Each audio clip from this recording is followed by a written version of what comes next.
Night fell suddenly on the plain, without a soft transition, like a curtain falling after the last line. The twilight didn't stretch, didn't seek support in the clouds, or linger at the edge of the grass. It seemed to fall away in a single brief sigh, giving way to a smooth darkness. The air grew thick, slightly painfully cold, and then the familiar sounds dwindled to rare staccato signals. The crackling of dry stems, snapping with tension, the dull cough of distant iron emanating from empty hangars, the monotonous creaking of old supports, long since abandoned. The plane listened to itself and barely responded. Two workers moved along the abandoned junction station, following a route mapped out years ago. Their names were John and Michael. They knew this territory the way people sometimes know their palms, not through image, but through repetition. John walked ahead, holding his lantern low and aiming it so that the light glided in a gentle arc across the railheads and tie edges. His steps were economical, his gestures spare, his weight precisely distributed, his right foot always slightly lower than his left on the uneven crumbs of ballast. Michael followed half a length behind and to the left, carrying a toolbox on a short strap over his shoulder. His lantern was held higher and frequently raised to eye level, capturing the landscape in its entirety, as if observing not only the track but also the surrounding area. The station, officially closed in the mid-1980s, retained the geometry of its time. Empty brick buildings stretched along the main entrance, angular hangars with collapsed roofs, a low passenger platform with a crumbling curb, rows of unlined concrete supports stretching toward the step. Traces of signs remained in the walls, carefully removed, but leaving faded rectangles. In the cabin of the old duty station, numbers on a galvanized ruler lay like a fine dust.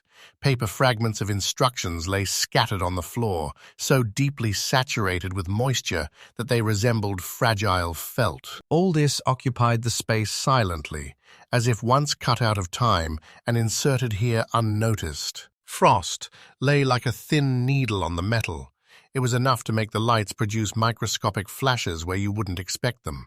Sometimes right under your foot, sometimes on the side of a crutch head, sometimes on the cut edge of a lining where the steel exposed itself. The rails seemed damp in some places, though there was no rain or fog near the ground. This dampness resembled the residual breath of a mechanism, not a trace of a passage, but its memory. John paused at such sections, leaned over, and swept the arc of light at different speeds, checking how the reflection changed with the angle.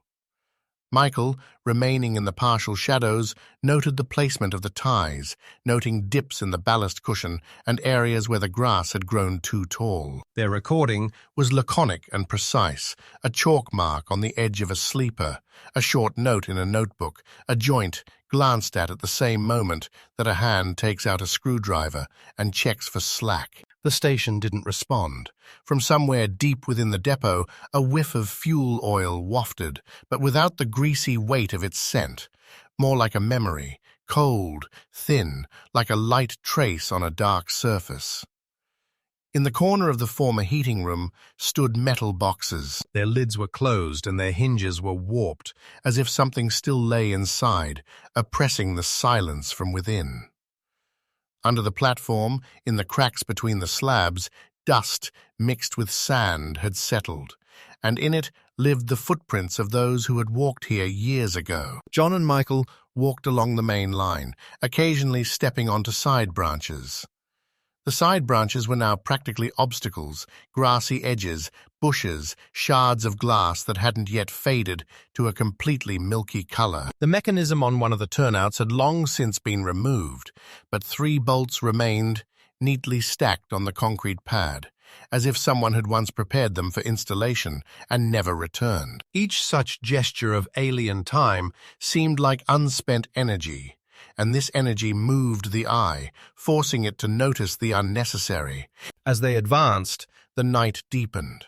The wind finally died down, leaving behind a still field over which stars hung in a dense scattering.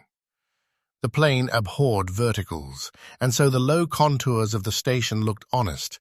No angle was too sharp, no shadow too long. The light from the lanterns lay evenly, without any visible quirks. It was against this backdrop that any extraneous rhythm felt like an intrusion. At first, it was a hint, a bass swell, perhaps, or the imagined tremor of one's own muscle. Then, a steady pattern of low vibration, easier felt than heard. On the main line, this vibration was becoming familiar. Anyone who has worked long near rail steel knows the pattern a train follows, how the spaces between ties resonate, how sound stretches on a straight line, how a joint catches and releases if it's not welded. The body's habit recognizes this before the ears. John slowed his pace and shifted the beam to catch the light on the edge of the head. Michael's gaze lingered on the platform and the empty schedule frame where the sheets had once been held, replacing each other according to the season. The plane remained empty. No lights ahead, no orange tension that headlights give off in low fog. Nothing but the pattern, growing, as if someone were reconstructing a long-forgotten schedule. The platform was the first to respond. The stone at its edge gave a barely perceptible ringing sound, not the kind you hear, but the kind you can sense in the microscopic movement of dust. The cobwebs on the lower corner of the sign slowly shuddered and then froze again. A tiny layer of dust creaked on the abandoned stool by the empty window, as if an invisible hand had moved air. The ballast beneath their feet grew denser, as if the void between the pebbles had momentarily disappeared deep within. All of this was too small to be considered an event, and too coherent to be considered non-existent. They reached the middle of the platform, where the curb dropped. Someone had once left 2 tangential chalk marks here, marking a spot from which to see further. The lines had faded, but remained visible. Nearby lay 2 helmets, their luster dull, and 2 flashlights. One still showed a dull ring, the other was missing its glass eye. Shoulder straps folded on top were arranged as one might arrange things for a short break. Nearby lay a tiny map of grass, pressed flat against the feet of a person who takes a step, then another, then disappears from the familiar language of footprints. 10 steps along the rails left their imprints, then the rubble leveled out, as if it had been gently shaken in a box and laid down again. The surveillance camera at the corner of the station was working at its limit. Its image didn't resolve details, but it captured the movement of spots of light and shapes. According to its footage, that night, 2 silhouettes crossed the platform, stopped at the edge of the light, and disappeared. Not because they moved out of the frame, but because the frame no longer had any relevance to them. Between the 2 immediate intervals of recording, there was not a jolt, not a flash, not a shadow. In the second interval, only the empty platform, a lantern with a barely visible circle, helmets, and streaks of frost on the heads remained. Everything else faded out, like a word in the middle of a line. The time signal of this station, unconnected to anything with a schedule, was simple. 3:17. At that precise moment, the vibration reached a stable plateau, as if someone had held down an invisible key on a keyboard and allowed it to ring without forcing it. Nothing was visible, no light came from outside. The air remained translucent black, as it always is on a clear night. But on the old number plate, crookedly nailed and warped by time, a slight shadow from the corner had shifted its angle by a fraction too small to be measured. These insignificant values combined to create a sensation difficult to record in an examination report, but impossible to ignore in the body. John and Michael conducted their patrol as they do everything written into the procedure, consistently, without fuss, with recognizable pauses where a hand checks a bolt, a glance notes a subsidence, a headlamp sweeps the darkness from the approaches to a sleeper. Their presence was preserved in the rhythm of their steps, in the arcs of light, in the footprints of their shoes in the crumbling ground. The plane accepted this rhythm and maintained it as if it had been written onto the surface. When, after a while, Only helmets, 2 headlamps and a short map of the trampled grass remained on the platform. It seemed as if the procedure had carried itself to a point not included in the original route. The station remained standing. The iron covers of the old depot hadn't budged, cobwebs still hung from the hooks, and the shadow of the frozen needle remained the same on the dial in the gunner's booth. Nothing confirmed the event, and nothing refuted it. Meanwhile, the plane preserved the sound, not as physics, but as a recording of a manner, and this recording slowly redistributed itself across objects, leaving barely perceptible traces on them. The official records of that night were carefully made. Paragraphs of the document described the condition of the rails, ties, ballast, and switches, mentioned frost and moisture distribution in certain areas, and recorded findings on the platform. No words could be found to describe the sensations of the body in the empty station. Nowhere was there any mention of the way a steady, sourceless hum straightens the air along its axis and holds it there for as long as someone passes unseen. And yet, it was precisely this sensation that became the center of the night, unmistakable from the wind or the scenery of abandonment. Everything beyond belonged once again to the plane, which knows how to preserve things precisely until the moment they become part of its silence. The station the tracks led to had long since ceased to be part of the lively traffic. It closed in the mid-1980s, and since then it had stood on the plain, an empty shell, retaining its form but devoid of content. By day, it looked like any other abandoned structure. Brick buildings with broken windows, hangars with collapsed roofs, a low passenger platform overgrown with grass. But at night, all this took on a different dimension. The darkness sharpened the lines, and the emptiness within the buildings seemed deeper than their geometry would allow. The main track ran straight ahead, disappearing into the darkness, and even decades later, it maintained its precise alignment. The ballast beneath their feet was dry, but in some places it had sagged, forming holes filled with dust and small stones. The ties, faded and cracked, lay unevenly, and grass grew between them, turning the track into a strange mixture of order and chaos.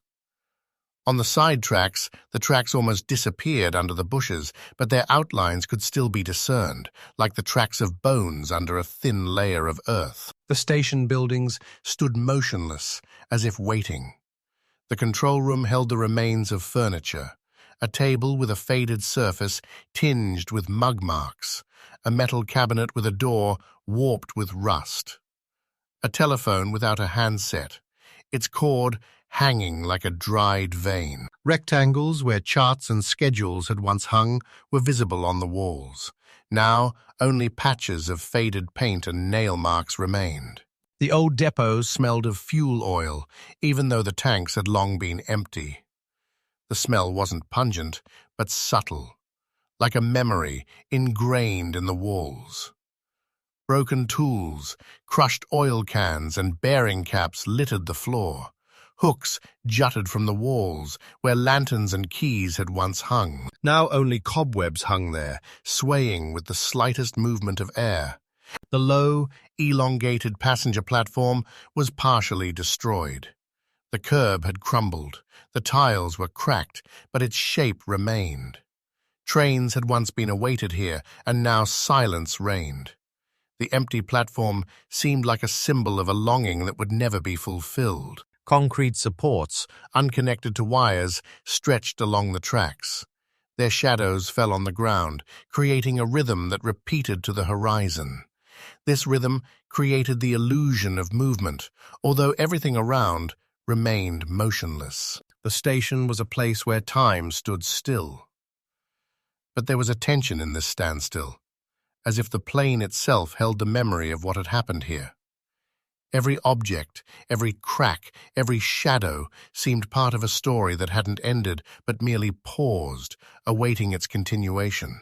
It was here, among the empty buildings and overgrown tracks, that the disappearance of 2 workers became not just an event, but part of a larger picture. The station accepted them the same way it accepted everything else, silently, without a trace, leaving only the sense that they had been, and that they were no longer there. The morning after the disappearance greeted the plane with a grey light that brought no clarity. The ghost station looked the same as always: empty buildings, overgrown tracks, a low platform. But now, in its stillness, there was a different feeling.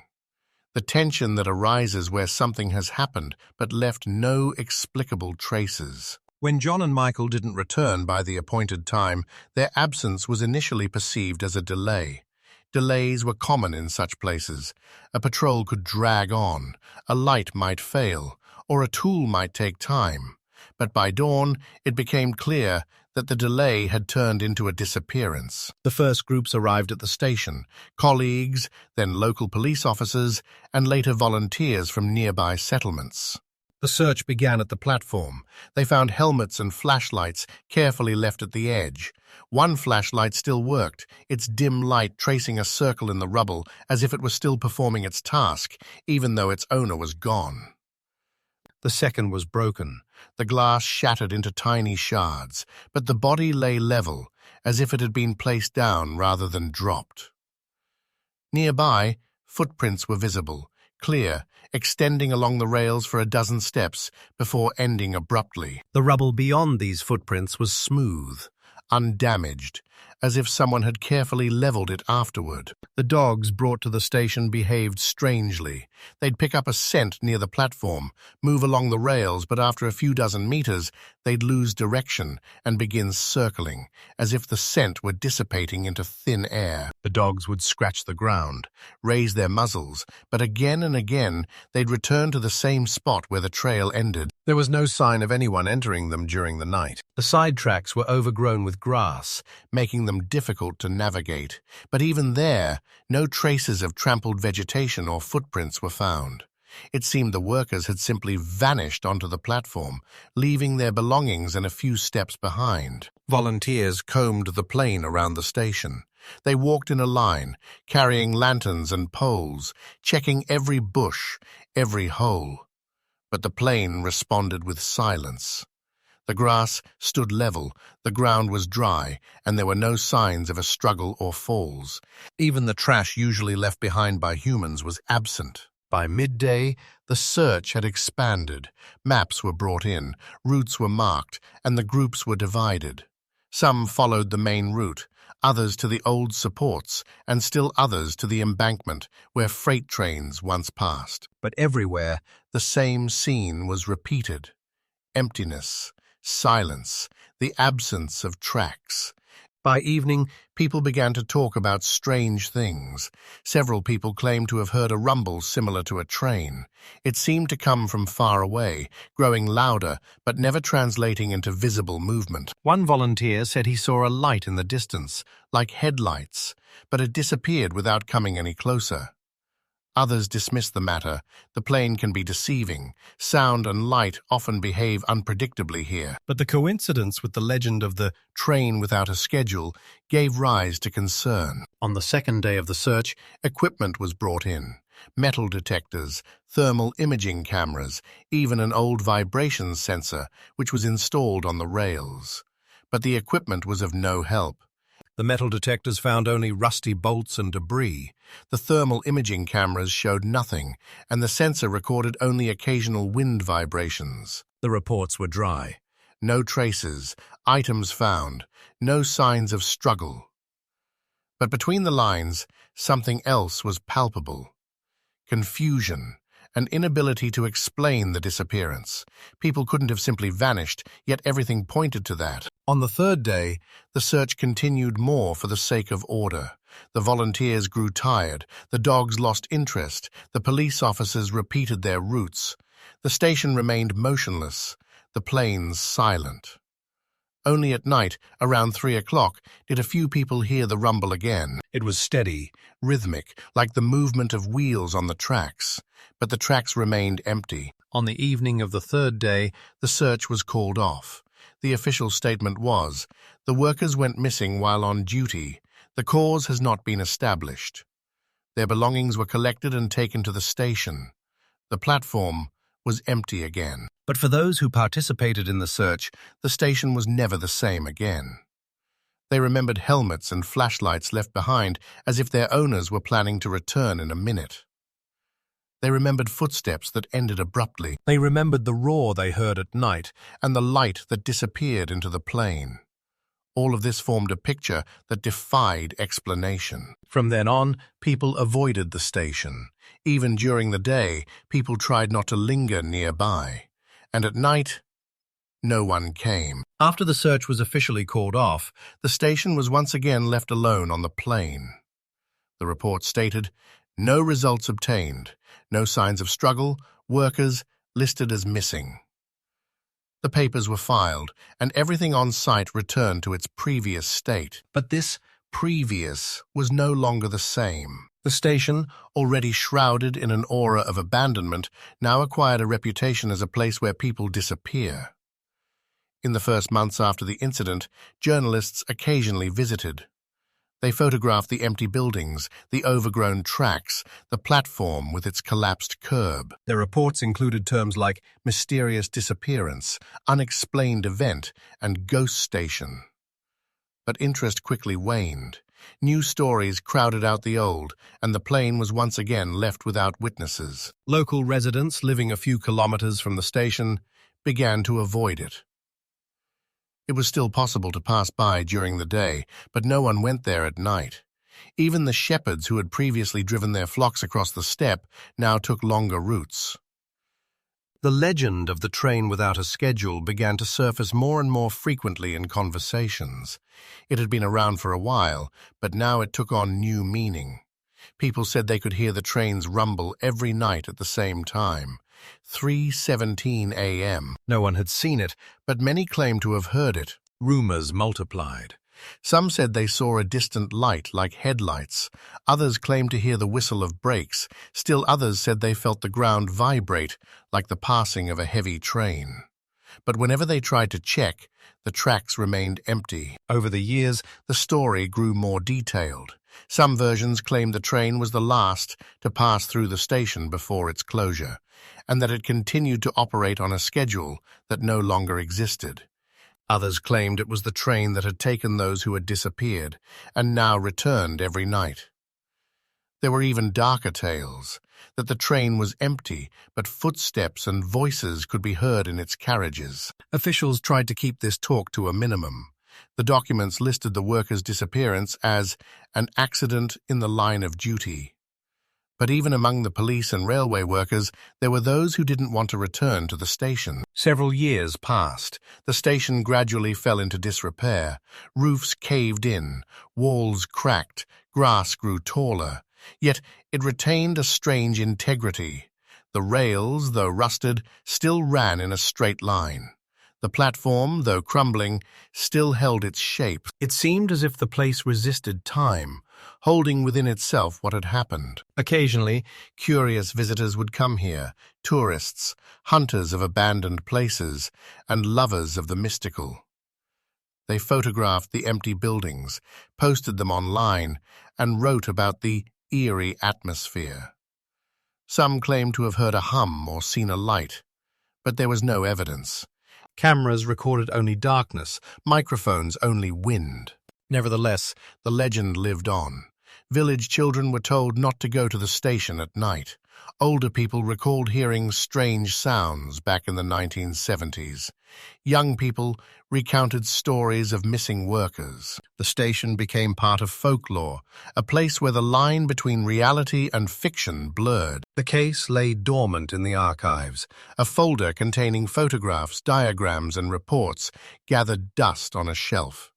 But occasionally, it was opened. New employees, sorting through the old materials, were puzzled. How could two people disappear, leaving behind only helmets and flashlights? The question remained unanswered. The years passed. The station stood still. The plain changed. The grass burned dry in the summer, became frosted in the fall, and was buried under snow in the winter. But the station remained unchanged. It was like an anchor, holding within itself the memory of what had happened. And every year, on the anniversary of their disappearance, someone remembered John and Michael. Their names were mentioned in conversations, their photographs occasionally appeared in newspapers, but as time went on, fewer and fewer remained who knew them personally. Gradually, they became part of the legend, like the train without a schedule. The station had a life of its own. By day, it was simply an abandoned structure. By night, a place where you could hear things that shouldn't be there, and with each passing year, its silence grew denser and its memory heavier. Thus passed the years of silence, years when nothing happened, but it was precisely this nothing that became the most unsettling, because within it lay the feeling that history was unfinished, that the station was waiting, that the plane held within itself a sound that would one day be heard again. The station stood in silence for many years until the plane made its presence known. In the autumn of 2021, a thunderstorm, rare in its strength and duration, erupted over the steppe. The sky, usually clear and dry, that night became heavy and low, as if hanging over the earth. Thunder rumbled one after another, each strike seeming closer than the last. The wind whipped dust and dry grass, turning the plane into a chaotic sea where everything shifted in different directions. The station, long without power, faced the storm motionless, but at its center stood an old brick transformer vault. Its roof collapsed and its doors rusted. When lightning struck it, the flash illuminated everything around, and for a moment the station seemed to come alive. The shadows of the buildings became sharp, the tracks gleamed like new, and the platform seemed crowded with people, though the next second everything was plunged into darkness again. A lightning strike destroyed part of the booth wall. When the storm subsided and technicians arrived, they discovered a charred metal box inside. It was an old vibration recorder, installed back in the 1980s to record the passage of trains. It had long been considered inoperative, but the casing remained, and inside was a surviving data reel. The recorder was delivered to the laboratory. Specialists were surprised. Despite the damage, some of the recordings were preserved. The tape recorded rail vibrations, and the latest data was from recent months.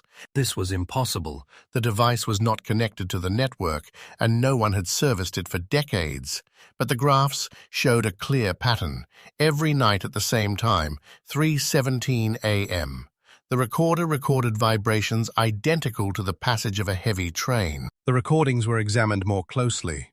The vibrations began suddenly, grew stronger, lasted for several minutes, and then disappeared. They repeated themselves with frightening precision, as if someone were following a schedule that had long since ceased to exist. On the spectrogram, the sound resembled the clacking of wheels on joints, even and rhythmic. In one fragment, a short burst, like the squeal of brakes, was detected.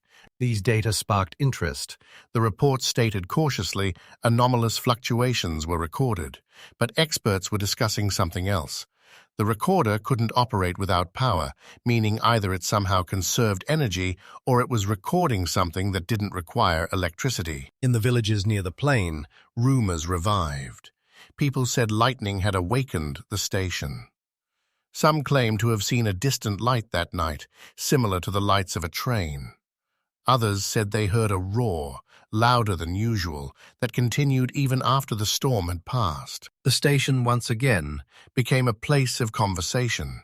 It was called the point where time turns back. Older people recalled hearing similar sounds back in the 1970s. Young people recounted stories of missing workers. Now a new detail was added, a recorder confirming what had once been considered a legend. Over the following weeks, researchers visited the station. They installed new sensors, checked the rails, and recorded ground vibrations. And again, every night at 3:17 a.m., the instruments showed the same thing. Vibrations traveling along the rails, as if a train were passing over them. But visually, nothing happened. The cameras recorded only emptiness. The station remained motionless, but its silence was different now. It felt full, as if something were moving within it, but invisible. Every object, the rails, the sleepers, the walls of the buildings, seemed part of a mechanism that continued to operate, though no one could see it. The return of the elements was a turning point. The story of the missing workers was no longer just a legend. Now there was data, graphs, and recordings, but with that came even more questions. What was the recorder recording? Why did the vibrations repeat so precisely? And most importantly, what was happening at the station every night at 3:17? There were no answers. But the plane once again reminded them of itself, and the station, which had stood silent for decades, now became a place where past and present intersected, creating a sense that history was not yet over. After the storm and the discovery of the recorder, interest in the station rekindled. But now attention was focused not only on the plane itself and its nocturnal sounds. Old documents began to be searched in the archives, and gradually, from the dust and forgotten folders, a picture began to emerge that was more disturbing than any modern instrument recordings. Long rows of metal filing cabinets, where the papers clung to the smell of damp and time, held files long since dismissed as closed. Among them were records of resident complaints, inspection reports, diagrams and photographs. One document dating from the early 1970s spoke of strange sounds heard at night in a nearby village. People claimed that at 3 in the morning the plane was filled with a rumble similar to a passing train. Inspections revealed nothing. The tracks were empty, there was no schedule, and no trains were heading there. At the time, this was attributed to acoustic effects. Another case, dating back to 1974, involved the disappearance of 2 teenagers. They had gone to the station at night to investigate the story of a train with no schedule. Their bicycles were found near an embankment, but the teenagers themselves were never found. The search lasted for several weeks, but to no avail. The report stated, "They likely wandered into the steppe and got lost." But no bodies or traces were ever found. The deeper the researchers delved into the archives, the clearer a recurring pattern became. Every decade, someone disappeared or reported strange sounds. In 1962, a worker went missing while checking a switch. In 1974, teenagers. In 1985, the station attendant, the last person to keep a log. In 2010, John and Michael. All the cases had one thing in common. Night, a flat area, around 3:17 a.m. The station attendant's log, dated 1986, the year of its closure, was particularly noteworthy. The final pages were filled with uneven handwriting. They recorded the usual things: train arrival times, track conditions, weather conditions. But at the end, an entry appeared. 3:17. Train passed. Driverless. After this line, the log ended. This recording became the key. It matched the data from the recorder, the residents' stories, and the disappearances. But what did driverless mean? A mistake? A joke? Or evidence that the train had indeed passed, but was not being driven? Modern researchers compared vibration graphs with archival complaints. The matches were eerily accurate. In different years, under different circumstances, people recorded the same phenomenon.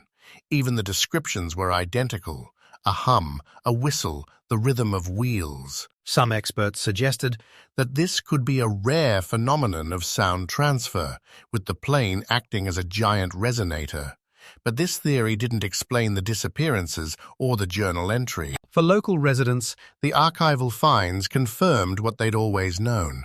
The train without a schedule wasn't just a legend, but a reality. Now it had documents, dates, and names. People said, "It's always been running.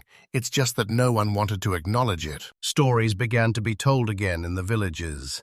Some claimed that the train took those who came out to meet it. Others said that it only appeared for those already connected to it. Still others said that the train was the station itself, its memory, its way of keeping people. The station once again became a magnet. Researchers arrived with instruments, journalists with cameras, and mystical enthusiasts with voice recorders. But each time the same thing happened. At 3:17 a.m., a vibration was detected, a hum was heard, and sometimes a whistle, but the train never showed up. The platform where helmets and lanterns had once been found now looked like a stage. People stood there waiting, listening. But the plane responded only with sound, without image. The more documents they found, the clearer it became. History wasn't random. It repeated itself, like a rhythm. Each generation encountered the same thing. The archives became a mirror, reflecting not only the station, but the plane itself. And in this mirror, the disappearances of John and Michael no longer seemed exceptional. They were part of a pattern that had been going on for decades. The archival rhymes offered no answer. They only reinforced the sense that history was continuing. Every entry, every complaint, every disappearance formed a picture whose center remained empty. The train was heard, but not seen. People disappeared, but no trace remained. And the more documents they found, the stronger the feeling grew that the station was waiting. Waiting for the next storm, the next registrar, the next person to step onto the platform at 3:17. When the vibration recorder arrived at the lab, its condition was questionable. The casing was charred, the metal was deformed, and the coil inside appeared damaged. But specialists carefully removed it and began the restoration process. Initially, they thought they'd only be able to recover fragments, but gradually, graphs began to appear on the screens, lines recording the vibrations of the rails. The first thing that struck me was the recurrence. Every night, at the same time, 3:17 a.m., the graph showed a sharp spike, then a steady rhythm, reminiscent of the movement of a heavy train. The lines were smooth, as if the train were running on a schedule that had long since vanished. The vibration lasted for several minutes, then disappeared as suddenly as it had appeared. The scientists began superimposing the recordings. The coincidence was frighteningly precise. Peaks and troughs coincided to the fraction of a second. This ruled out chance. It seemed as if the recorder was recording not noise or interference, but real movement. But movement of what? Spectral analysis was used for verification. Colored bands appeared on the screen, each corresponding to a specific frequency. The image clearly showed the rhythm of the wheels and the impacts on the joints, characteristic of a train. One fragment featured a short burst, reminiscent of the whistle of brakes. But another section of the recording proved most disturbing. Amid the rhythm of the wheels, a sound emerged that was unrelated to the mechanics. It was short and muffled, like a human voice reciting numbers. Initially, it was mistaken for interference, but upon reanalysis, it became clear. The sound was repeated across several recordings. It was quiet, but distinct enough to discern the rhythm of speech. The reports cautiously stated, anomalous acoustic signals recorded, but the experts were discussing something else. If it was a voice, whose was it, and how could it have been recorded by a device that only recorded rail vibrations? Some have suggested that the recorder was picking up not only mechanical vibrations, but also acoustic waves transmitted through metal. In that case, the voice could have belonged to someone near the tracks. But who could have been there at the same time every night? The recordings were compared with archival data, and again, a coincidence. In the 1970s, villagers complained of hearing whispers amidst the roar.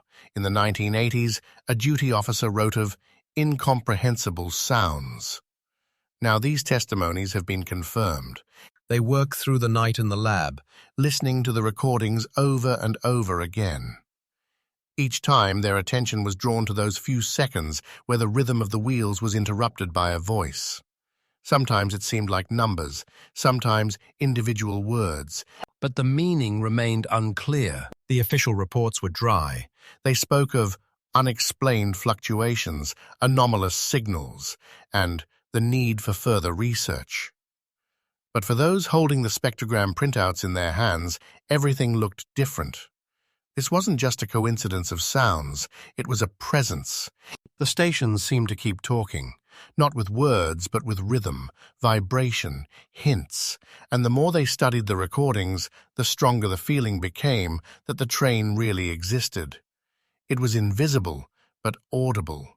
It passed every night, leaving behind only sound and emptiness. Rumors multiplied in the villages. People said scientists had found proof that the train was alive, that it was taking those who came out to meet it. Now the legend had not only words, but also graphs, spectrograms, and reports. But this also raised even more questions. What did the voice mean?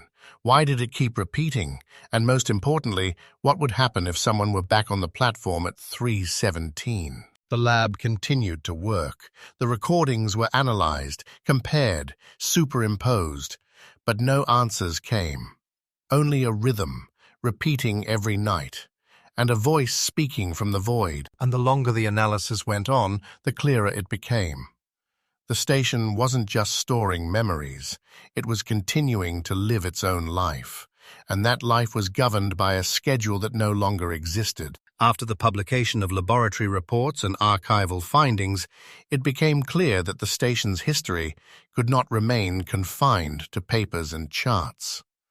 A decision was made to send a full-fledged expedition to the site. Not journalists or mysticists, but a team of researchers equipped with instruments, cameras, and sensors.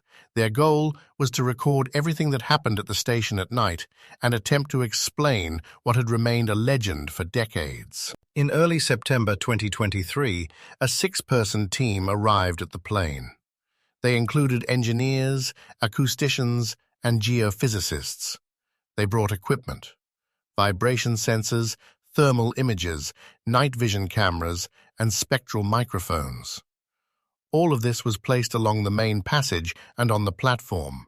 Cables ran to a van, converted into a mobile laboratory. During the day, the station looked familiar: empty buildings, overgrown tracks, a low platform. But now, modern instruments, blinking lights were added. The wind stirred the cables, making them seem alive, like roots reaching into the earth. The researchers worked silently, focused, recording every detail. By evening, the plane was plunged into silence. The sun had set, and the air had grown thick and cold. The monitors in the van were turned on. The screens displayed vibration graphs, heat maps, and sound spectra. Everything was ready for the night. At midnight, the instruments showed only the usual noises: wind, occasional ground vibrations, insect sounds. But around 3 in the morning, the graphs began to change. The first spikes appeared on the vibration sensors. They were weak but rhythmic. Then the rhythm intensified, becoming steady, like the thump of tires on a road surface. At 3:17 a.m., the instruments recorded a sharp increase in vibration. The lines on the screens became solid and smooth, as if a train were actually moving along the tracks. The van was silent. Only the instruments beeped briefly. The night vision cameras showed nothing: tracks, a platform, buildings. No lights, no movement, but there was sound. Everyone heard it. A hum, a rhythm, a whistle. One of the researchers stepped out onto the platform. His silhouette was visible on the camera screen. He stood, motionless, listening. At that moment, the vibrations intensified. The ground beneath their feet shook, as if a heavy train were passing, but the tracks remained empty. Thermal imaging cameras showed something strange. Heat streaks appeared on the rails, as if the metal was heating up from friction. These streaks moved, echoing the rhythm of the wheels. But after a few minutes they disappeared, and the rails became cold again. It all lasted no more than 5 minutes. Then the vibration disappeared. The hum died down. The instruments returned to their normal readings. The screens once again showed only the silence of the plane. The researchers exchanged glances, but no one said a word. Everything was recorded: graphs, notes, heat maps. But there was no explanation. The next day they checked the equipment. Everything was working properly. The data was preserved. The reports stated: vibrations, thermal anomalies, and acoustic signals were recorded. But behind the dry words lay something else, a presence that could not be explained. The following nights, the situation repeated itself. At 3:17, the instruments recorded the same thing: vibration, sound, heat. But the train never appeared. Only emptiness, only plains, only a ghost station. By the end of the week, the expedition had collected enough data, but along with it, even more questions emerged. Why did the phenomenon repeat itself so precisely? What did the heat stripes on the rails mean? And most importantly, why did all this happen here, at a station closed decades ago? When the expedition departed, the station was once again silent. The instruments were carted away, the cables removed, the van disappeared over the horizon. But the plane continued to maintain its rhythm, and everyone who was there that night knew. The train exists. It is invisible, but audible. It passes every night, leaving behind only sound and emptiness. The abandoned station buildings stood off to the side of the main entrance, as if forgotten by time itself. Their walls were cracked, their roofs caved in, and their windows gaped empty.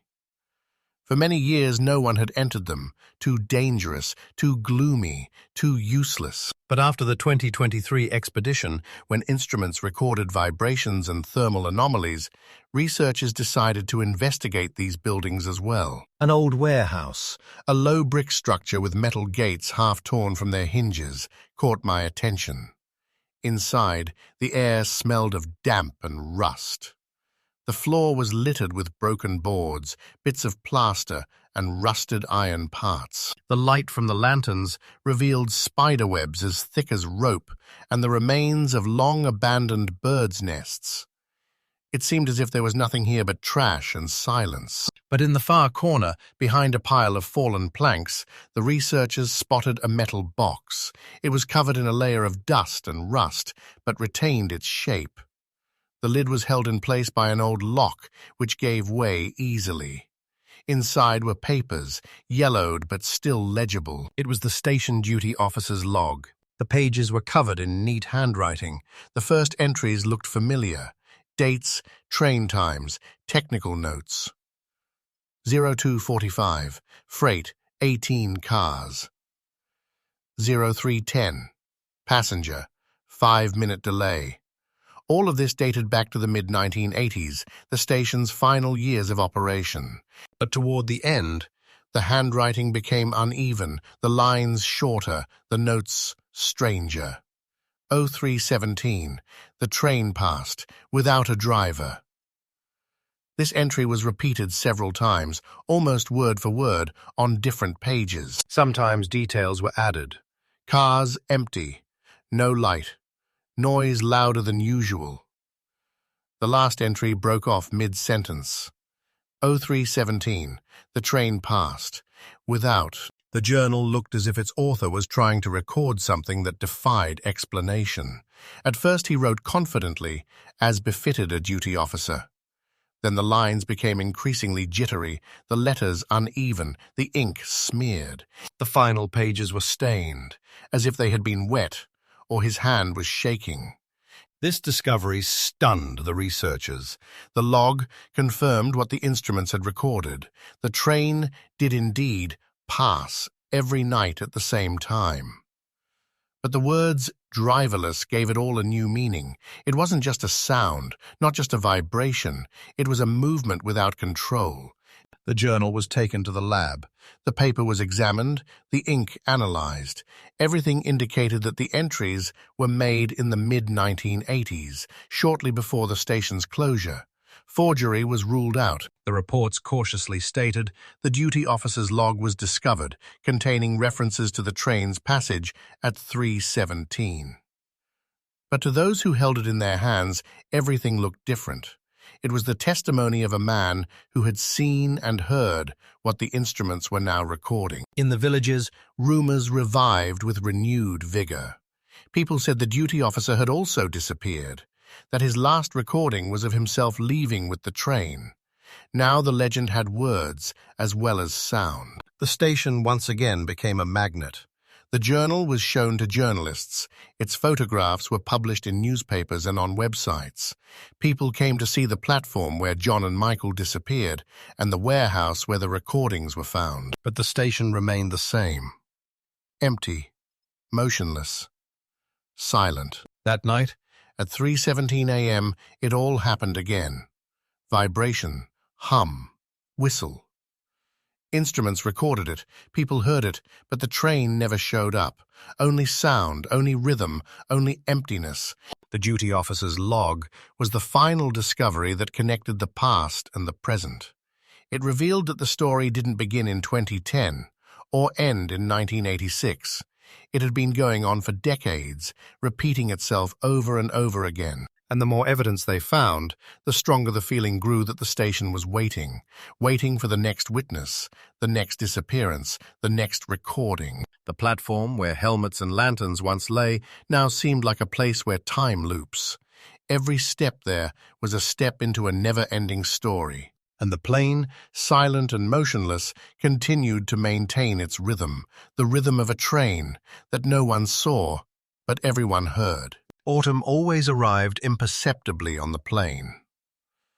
First the grass grew brittle, then the nights lengthened and the air grew drier and heavier. The ghost station greeted this season the same way it had for decades, motionless, silent, as if part of the landscape itself. But now its silence was different. It held too much within itself: disappearances, recordings, vibrations, a recovered journal. It all formed a pattern that was impossible to ignore. The official reports compiled after the expedition and the journal's discovery were extremely dry. They spoke of recorded anomalous vibrations, thermal signals, and unexplained acoustic phenomena. The conclusion read, "No threatening anomalies were detected." Once again, the paper attempted to cover up what was intractable, but for those at the station at night, everything looked different. They heard the rumble, felt the vibration under their feet, saw thermal cameras detect streaks of heat on the rails. They knew the train exists. It's invisible, but it's audible. It passes every night at the same time, leaving behind only sound and emptiness. In the villages, the legend had finally merged with reality. People no longer argued about the existence of the train without a schedule. For them, it was a fact. Some said it took those who came out to meet it. Others said it only appeared for those already connected to it. Still others claimed the train was the station itself, its memory, its way of keeping people. The station became a place of pilgrimage. Journalists, researchers, and mystical enthusiasts flocked here. They stood on the platform at 3:17, listening to the rumble, recording the vibrations. But the train never appeared. Only the sound, only the rhythm, only the plane, trembling like a taut string. The duty officer's log, found in an abandoned warehouse, became a symbol of this story. His final entry, 0317, the train has passed. Driverless, sounded like a death sentence. It connected the past and the present, showing that the story stretched on for decades, but it offered no answer. The archives now held dozens of documents: residents' complaints, search reports, instrument records, photographs. They all formed a picture of the center remaining empty. The train was heard but not seen. People disappeared, but no trace remained. And the more evidence they found, the stronger the feeling grew that the station was waiting for the next witness, the next disappearance, the next recording. The plane continued to live its own life. By day, it was empty and motionless. By night, it was a place where you could hear things that shouldn't be there, and everyone standing on the platform at 3:17 knew. The story wasn't over. It continued. The ending remained unclear. Official documents said one thing, legends another, instruments a third. But none of these explanations were complete. The ghost station lived in its own silence, its own rhythm, its own time. And the plane, silent and motionless, continued to retain the sound. The sound of a train that no one saw, but everyone heard.